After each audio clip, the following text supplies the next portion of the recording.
Hello there. I'm going to read you a story today. In fact, it's one of my favourite books when I was a child. It's called The Last Noo Noo by Jill Murphy.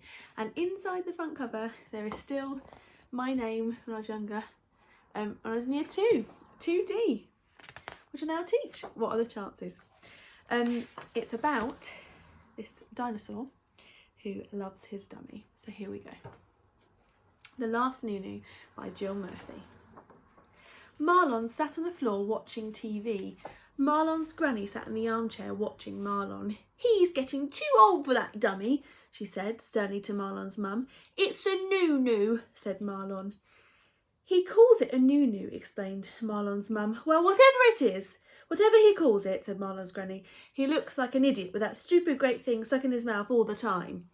"Doesn't have it all the time," soothed Marlon's mum. "Only at night, or if he's a bit tired. He's a bit tired now, aren't you, pet?" Said Marlon.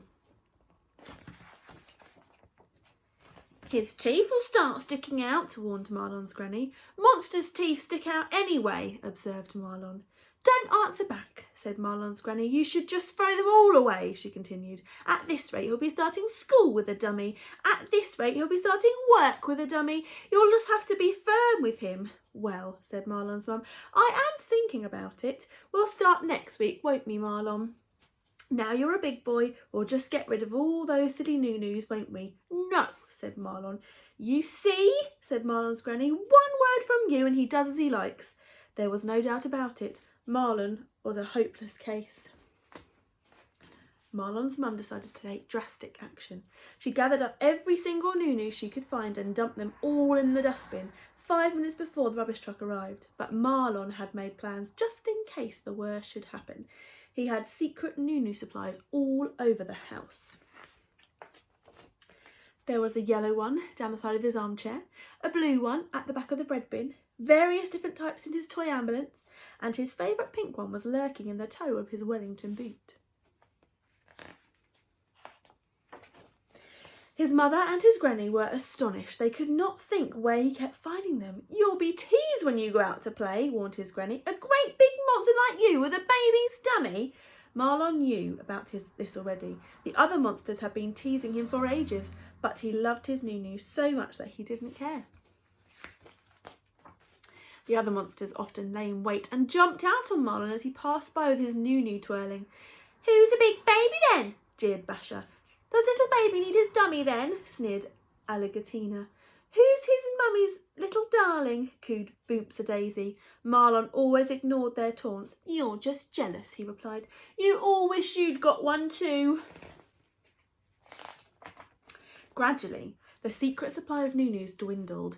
Marlon's mum refused to buy any more and they all began to be lost or thrown away by Marlon's mum. Finally, there was only one left, the pink one. Marlon kept it with him all the time, either in his mouth or under his pillow or in the toe of his Wellington boot, where no one thought to look. To his delight, Marlon found one extra Noo-Noo that his mum had missed. It was a blue one which had fallen down the side of his bed and been covered up by a sock.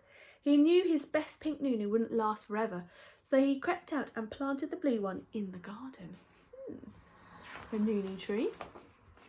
All the other monsters decided to gang up on Marlon. They collected lots of different bits of junk and fixed them all together until they had made just what they wanted. It was a Noo-Noo snatcher. Then they waited behind a bush until Marlon came past with his pink Noo-Noo twirling. "Here he comes," said Alligatina. "Grab it," yelled Boomps-a-Daisy. "Now," said Basher. Oh dear. With one quick hooking movement, they caught the ring of the Noo-Noo with the Noo-Noo snatcher and pulled, but Marlon clenched his teeth and held on. Monsters have the most powerful jaws in the world. Once they have decided to hang on, that's it. Marlon hung on, the monsters hung on to the Noo-Noo snatcher, and there they stayed, both sides pulling with all their monster might.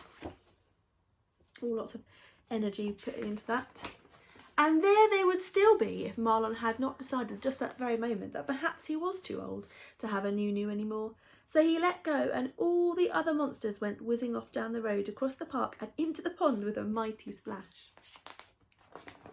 Marlon went home. "I've given up my Noo-Noo," he said. "I sort of threw it into the pond." "Good gracious me," exclaimed Marlon's mum, sitting down suddenly with a shock. "I told you," said Marlon's granny. "You just have to be firm." "Actually," said Marlon, "I've planted one, so I'll have a Noo-Noo tree just in case I change my mind." That's nice, dear, said Marlon's mum. Nonsense, said Marlon's granny. Dummies don't grow on trees. A Noo Noo tree, how ridiculous. And there we have it. A Noo Noo tree. I hope you enjoyed that. It's one of my favourites from when I was little.